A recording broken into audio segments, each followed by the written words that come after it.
long range. Me and the team on the same thing. Stayed down, never switched up. Only thing changed was the game. I'm in the zone now. Nothing can change what we on now. When I pull up, know it's going down. Foot on the gas, ain't no slowing down. What is going on, everybody? Welcome to the Clydesdale Media Roundtable. Roundtable of two. We may have some other members as we go into this conversation. But you went and did early voting? I did. I went and did early voting. So Thursdays are my day off. So I just decided to just do it today. So I did. I have so never easy. early voted. Oh, yeah. I mean, I didn't even have to. I mean, it took me longer to drive there and back than it did to go through the whole process. Yeah. Our polling center is never, like, there's so many voting machines in our polling center. Like it's never busy. Like I walk in and I walk out. Yeah. So I just do it on election day. Sure. And we get, as a state worker, we get like an hour to vote. You know, I'm glad to hear that, because I was actually saying that I feel like every person should have that opportunity. Either be paid to go vote or given the time off to go vote during the workday. Yeah. Dense Update says same. Early voting is so clutch. Agreed.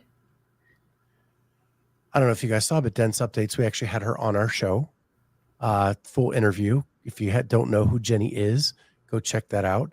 But her Dense Updates was an Instagram reel and is now a full YouTube channel. And it just got picked up by the Savon platform. So big audience for her. And that's a huge opportunity and a huge congratulations to her. Because honestly, she is must watch for me. She takes all this drama and nonsense that's going on in the CrossFit world, breaks it all down. And then I know like what I need to go follow up on to know more about. So she kind of sorts it all into like a nice little 10-minute presentation. And then you just go, okay, that's the one I want to know more about. That one I don't care about, whatever. But she, and she watches all the channels. So like no biases or anything. She actually watches them all and then reports on them all. Nice. Which is really cool. It's also a special day. It's Halloween. This is Halloween. This is Halloween. Halloween. Yes, I love Halloween. Well, I did not expect a song. Well, you know, I coached this morning. I don't normally coach on Thursday, but I swapped with somebody. And so I got to get into the Halloween spirit at 5 a.m. Okay. So, and I took Murph with me because he was part of my costume. I recycled a costume for the gym today. And that costume was, I was Little Red Riding Hood and Murph was a big bad wolf. So we've done that before, but he has a different costume that he's going to wear tonight. And this is an example of what happens when your kids grow up and you all still love the holiday and loved the aspect of like getting costumes ready for little people. And so now I just do that for my dog. So that's an example of a mom that's missing her kids when they were young. Walter has one costume. He is part Chihuahua, part Yorkie, but we dive into the Chihuahua side and we have a sombrero and a Syrah, whatever that like goes over his body. Got it. And he's really cute, but he does not like the hat. Yeah. He tries to get it off as quickly as possible. Well, tonight, Murph's costume is Dobby the house elf from Harry Potter. And I literally came up with that last second because he always like not always. Sometimes when you're talking to him, like he pulls his ears back, right? And so he loves it when we're folding laundry. And so we were folding laundry and sometimes we'll lay a sock on his head and we'll say, Dobby has been given a sock. Dobby is free. And he just sits there. And so then I was like, I think I could make this a costume. So I did. And there it is. And he's free. He's free. Yeah. Very nice. Yes. But do you guys normally get a lot of trick-or-treaters? We usually get a ton. Yeah. So many. Our neighborhood is so busy with trick or treat, but I'm not on the main street. But there's a lot of activity in the neighborhood, but we don't get a ton of trick or treaters. But I still love it. Yeah, if we don't have at least 500 pieces of candy, we won't have enough. Now I'm going to ask you this question because I've been noticing you've been turning into a little, sometimes a little bit of a grumpy old man. We've talked about. Yes. Okay. Get off Admittedly. my lawn. Yes. Right. Okay. I am embracing it. Okay. So let's say some teenagers come up to your house and they're not in a costume and they say trick or treat. Are you going to give them candy? I usually get vetoed by my wife. So you give them candy? I do not. She will, though. Well, good for her. Yeah, my old neighbor used to save like other holiday candy. Yeah. And if a teenager came up in a non-costume, he would give them like a Valentine's candy necklace or an chocolate Easter bunny or like that kind of stuff. So this checks out with what I was expecting you to say. So I view it as, why not hold on to childhood as long as you can? And if that means you decide last minute to go walk around the neighborhood with your friends for some candy, I'm here for it. I'll give you candy. I don't care. Okay. So if they come up and they're very friendly and they're cordial and they're having a conversation with me, then sure. I don't even blink. But if they're like very disrespectful and just like flying by with the bag, like put the candy in the bag, bitch, like. Sure. I can see that. Sure. Yeah. Yeah. But the last couple of years, Halloween night has been awful weather here in Ohio. And they're calling for rain again tonight. Yeah, but at least it'll be warm. Well, warm rain. Yeah, that's just lovely. Well, it's way better than cold rain. Yeah, I guess we normally go out to the end of the driveway. Yeah, I prefer. So the kids don't have to like come up in. Yeah. And if it rains, then we'll have to just be on the porch. Yeah. Yeah, we normally sit with the fire pit like on the driveway, but turns out we used our fire pit last week and we leave it out all year and there's a hole. It's disintegrated. So no fire tonight. Last question about Halloween. Okay. What is your most overrated candy and what is your favorite candy? So number one, I just don't generally love candy at all, to be honest. Like it wouldn't bother me if we don't give it all away. It's not going to bother me. I won't really go for it. Yeah. But I would say like I don't like really chewy stuff, so like Tootsie Rolls or taffy, any of that kind of stuff, which I would say is overrated. But I could eat a Kit Kat or like some of a Reese's cup. Sometimes a Reese's cup feels too rich for me, but I like those kinds of flavors. I would say chocolate and peanut butter. Yeah, my most overrated, I would say, is like the Butterfinger. Oh, okay, yeah. That's like in everything, and too many details going on there. And whatever it is in the middle gets stuck in your teeth. Yeah. But the most underrated, and I am a nerds freak. Like I would steal all the nerds from Corey's bucket back in the day. Okay, I'm going to add one story to that because last night The Office had the Halloween episode on, and we hadn't watched it for so long and just forgot some of the one-liners that were good. And Dwight's sitting there eating nerds, and he goes, "Oh, look, Jim, I'm eating you." It was just so good. I think my wife watches The Office every night going to bed. I mean, it's always on, no matter when you turn on the TV. And Jody is right. My goal is to like have zero candy by the end of the night. Yeah. So none comes back in the house. Like if you're coming by in that last 20 minutes, you're getting a handful of candy from me. And a great pro tip, if you have a weakness towards candy, is buy the candy that you don't like so that if it's left over, oh well, don't eat it. Yeah. Agreed. Yeah. So I have one more like overall topic I wanted to ask your opinion about. Oh, here Did we go. you watch the baseball game 2 nights ago? I know the answer to that. But I wanted to make sure. We're a sports household, but that is one sport we don't watch. So I'm going to share my screen. Okay. So there was a foul ball in the game. Did you hear about this? No. So as you can see right here, That's a nice the Dodger jumps up and catches the ball over the fence. Okay. This gentleman here grabs him by the glove and tries to pull the glove off of his hand.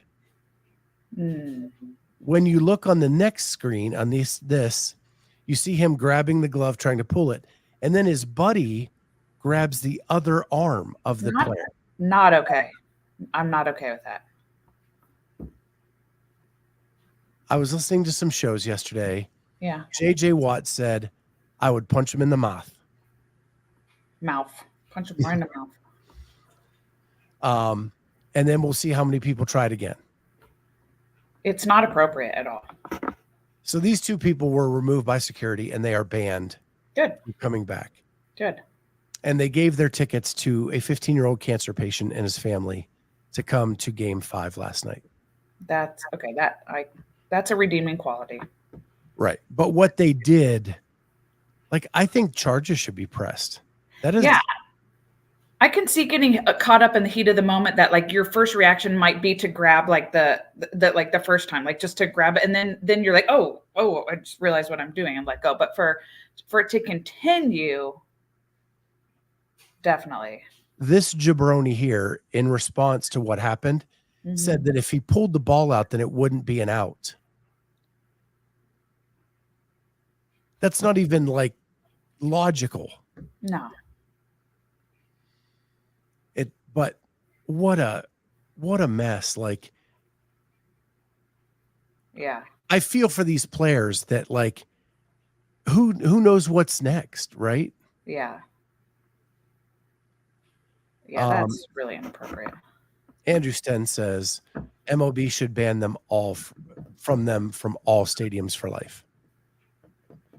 I don't disagree. I don't disagree. But anyway, I just wanted to get your opinion on that because that happened this week, and we cover sports, right? Yeah. And that could happen in CrossFit just like it happened in the MLB. So, yeah. So, yeah. So, you coached this morning. Did you get any fitness in? I did, but I did.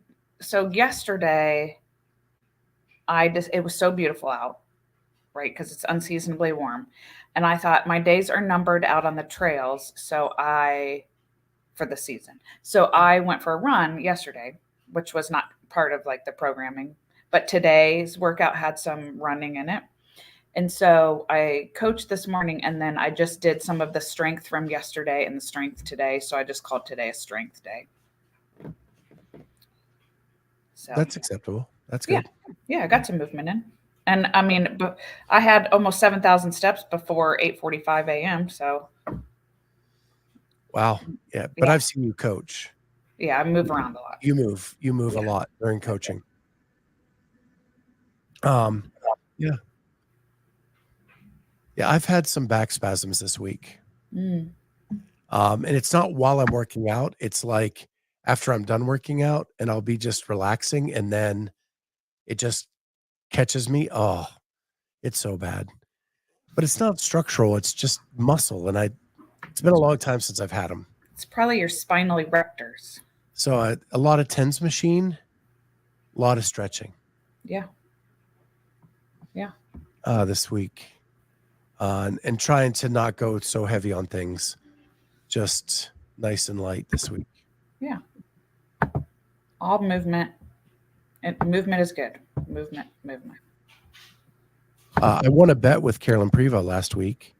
Regarding at the Penn State Wisconsin game. Oh.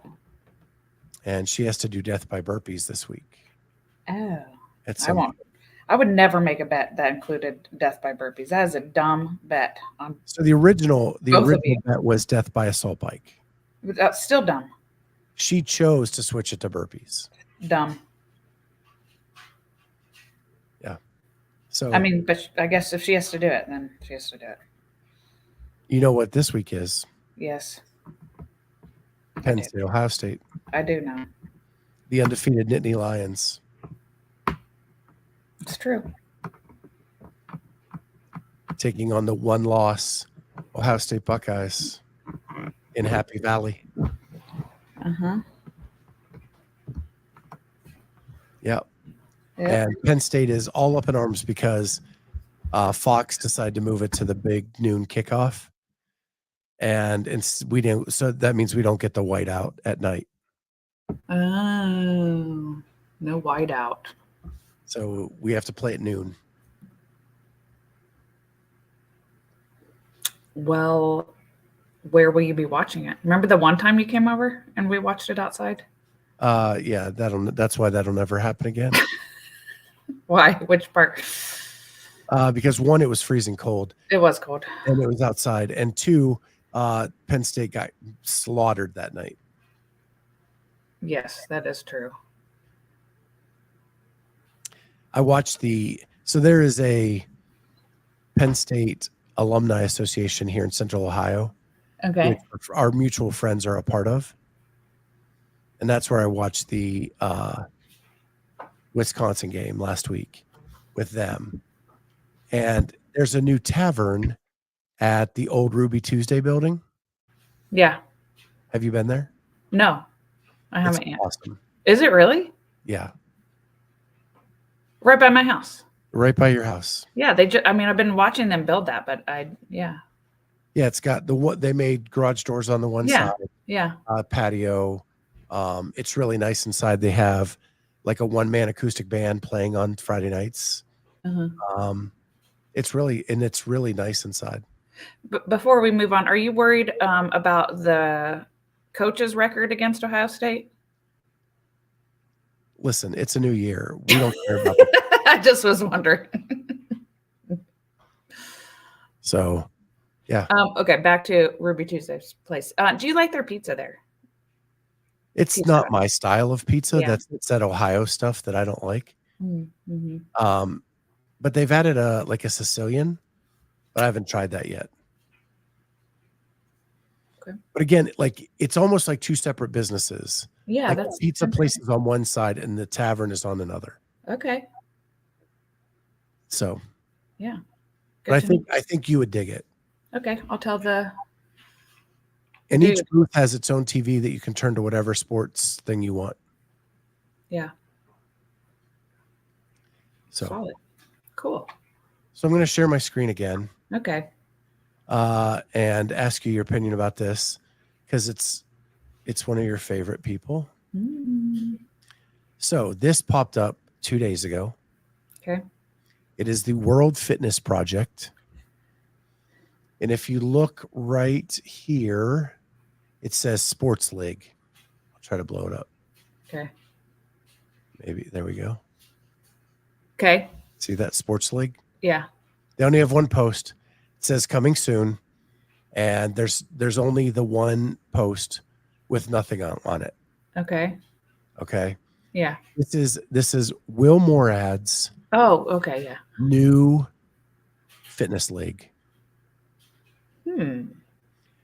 Now, if you go back and listen to his interview on Coffee Pods and Wads, he talks about how the season is not a professional season, that it needs to be different, and it needs to not be a head for one CrossFit Games where it's all or nothing, single elimination through all these steps. He thinks it should go back to more of like a sanctional year where you have different options to compete to get yourself to the championship. We don't have any details on this. He's not commenting until they have more. But I think last week we said it was going to be really hard for a new league to step up without announcing any details at this point. So I'm still skeptical, and I don't know who's backing it. If you look at the original followers or who they follow, it's the LRX company owner. Oh, yeah. He's a local guy. And one other person. Okay. So I don't know if they're behind this and backing it. It's all speculation at this point. Yeah. But he did talk on that Coffee Pods and Wads info about that a new season wouldn't have to be a rival to the CrossFit Games. It could be an addition to running kind of at the same time. Right. So Unless CrossFit decided to do, if you do this event, you can't do our events. they've never done that in the past, but Okay. That's true. but they could. Yeah. One, and then the other thing, I will say that both at the CrossFit Games and at the Masters CrossFit Games, I did hear rumblings around the training think tank folks that something was coming. Now that is where Will Moorad is technically a member of now. Yeah, there's been some changes there. So I don't know if that means that Training Think Tank is any part of this, or they were talking about Will, who is a part of Training Think Tank. And so the Training Think Tank folks kind of knew that he was coming with this. Yeah. But I did hear rumblings about this both at the CrossFit Games and at the Masters CrossFit Games. But seriously, already for posting nothing, there's quite a bit of followers. Correct. Again, I think it's going to be really hard to launch a brand new league this late. And I believe he's been working on this since before the CrossFit Games, meaning this came before the tragic event that happened there, that this was always a plan of his to come up with something different than the current CrossFit Games season. But it's interesting. I still have some reservations about stuff. Like, I think one mistake that CrossFit has made is they don't include the fans in the equation or the spectators. I don't think CrossFit includes the athletes much in the equation as to what they should be. Like, if you look at what they sell for merchandise, what does CrossFit sell? Shirts that say CrossFit, shirts that say CrossFit Games, right? If you look at your favorite NFL team or player, has names on jerseys. You can buy jerseys and stuff you don't buy NFL shirts or college. You don't buy NCAA shirts. You don't wear a shirt that says football. I mean, well, you might, but it would have other things attached to it. Right. Yeah. And so CrossFit has left that up to the athletes to kind of do on their own. And I don't think they have the ability to produce at a level that makes sense, right? Where the NFL licenses all that, or MLB or NCAA or whatever, and then they sell that stuff on bulk and actually make money with that and give fans the ability to support the people they want. Sure. And I think these new leagues that I've heard so far are very athlete centric. And again, I think they're leaving out the spectator part of it. Because in the end, where you're making your money is merchandise sales, ticket sales, streaming sales, all these things that the fans will pay the money for. And I think the first league that does that has a leg up. Because right now, your only income is CrossFit is the open and whatever you pay throughout that season and sponsors. You're not factoring, and maybe some ticket sales, but you're not selling many live event things anyway. Right. So Jay Birch is asking, so he would put on multiple comps. Again, everything is speculation at this point, Jay Birch. But it sounds like he would almost work with or partner with other existing competitions. And what he was kind of talking about is more of like a point system. Like you could earn so many points at this event, so many points at that event. And that they would qualify the highest points go to a stage where they would compete. Again, all of this is speculation. If you listen to the interview, his thought process went down a couple different paths at points of it. Like, I think they were still in the refining process. So I don't know where they've landed. But it's interesting, at least, the rumors of there being a competitor are true. And we know that now for a fact. Yeah. We just don't know what it means or what it looks like. Yeah, I'm sure there's a lot to work through and work out. It's right. definitely time consuming. So I haven't listened to it, but you mentioned, did you listen all the way through on the Haley Adams Mayhem podcast? I did.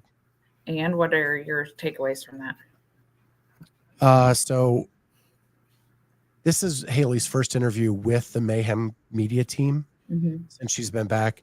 And the interview was done by Rory. And I know that they were tight back in the day. So it's a very open and honest conversation. She talks more about her eating disorder in this than she does in anything else I've seen. Talks about like the use of laxatives, talks about how she had a nutrition coach, but she was adding stuff to her log to make them think she was eating more than she was. But now that she's better, she can't believe she was as successful as she was with the lack of nutrition that was going in. So what is the potential of her moving forward? Yeah. So that was really interesting. She also talked about that coming back to Mayhem, she was afraid that people would be mad that she left.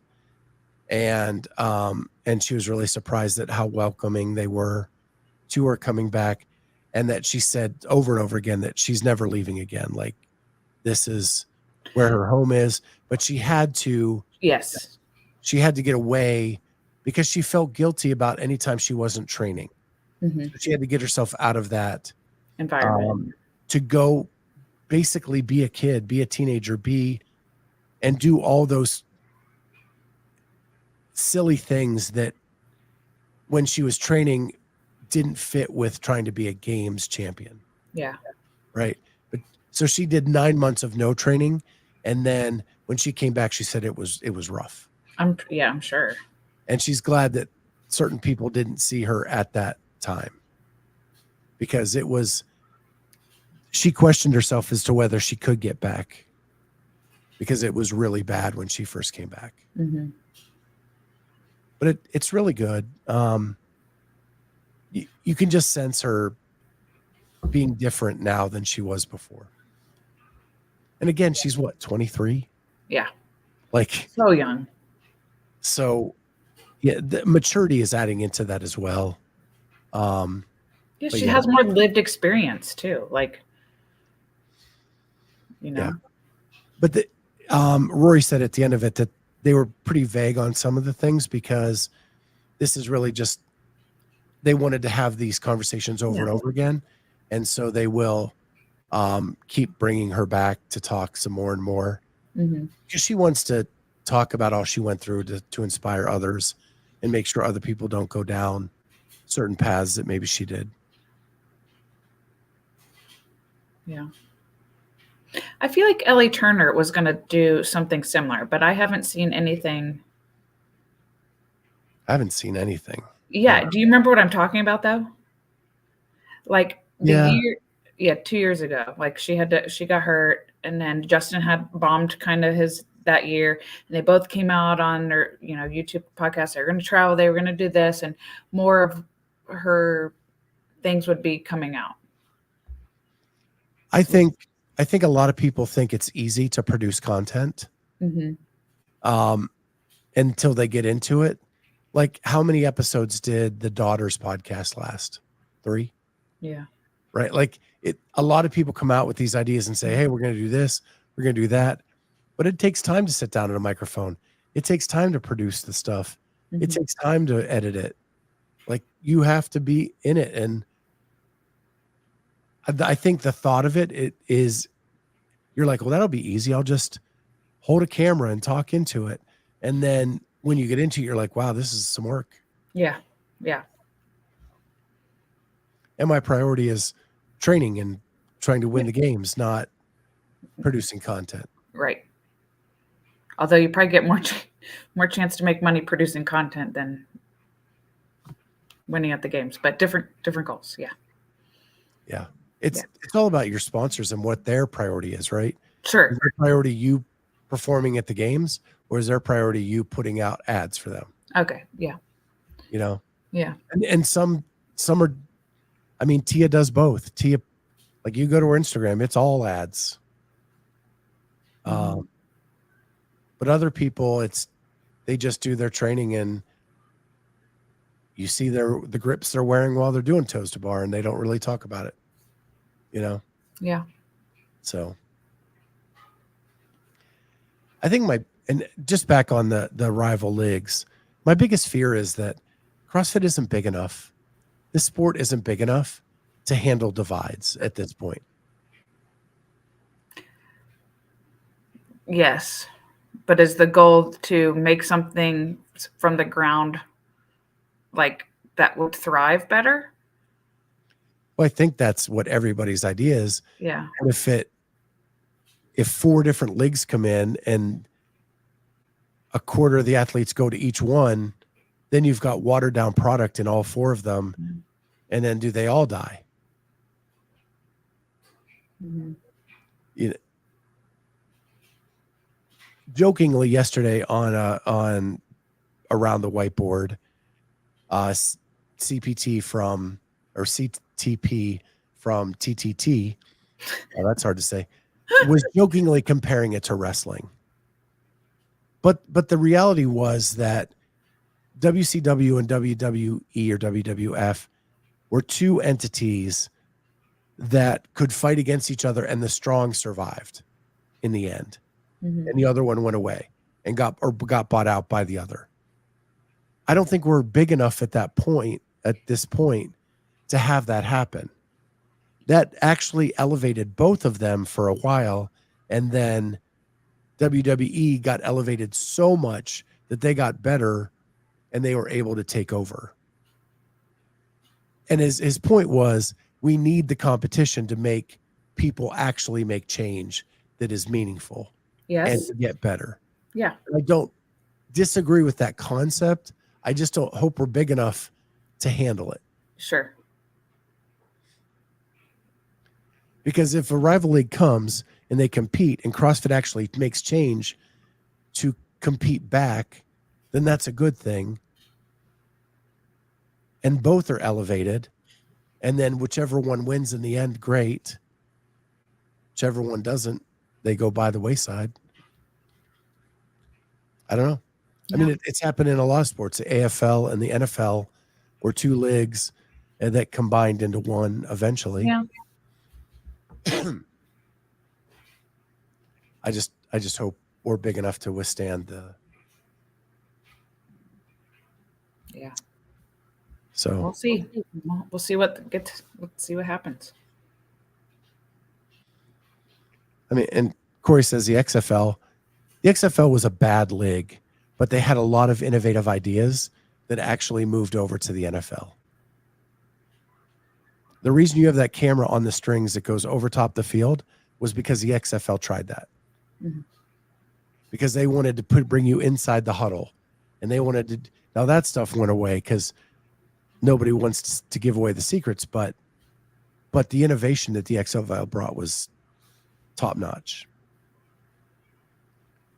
So, all right. Well, that's about our lunch, and I have a 1:00 meeting. Okay. So I've got to get out of here, but it's been fun as always. And you in the chat, your guys are awesome. Corey, Jay Birch, Craig, Andrew, MLK, Dents, Jenny, you guys are awesome, and we appreciate you so much. Yeah. Thank you all for being here. And enjoy Halloween. Yeah, have a happy Halloween tonight. Be safe, and don't eat the candy. Just give it away. Give it away. Give it away now. With that, we will see everybody next time on Clydesdale Media Roundtable. Bye, guys. Bye.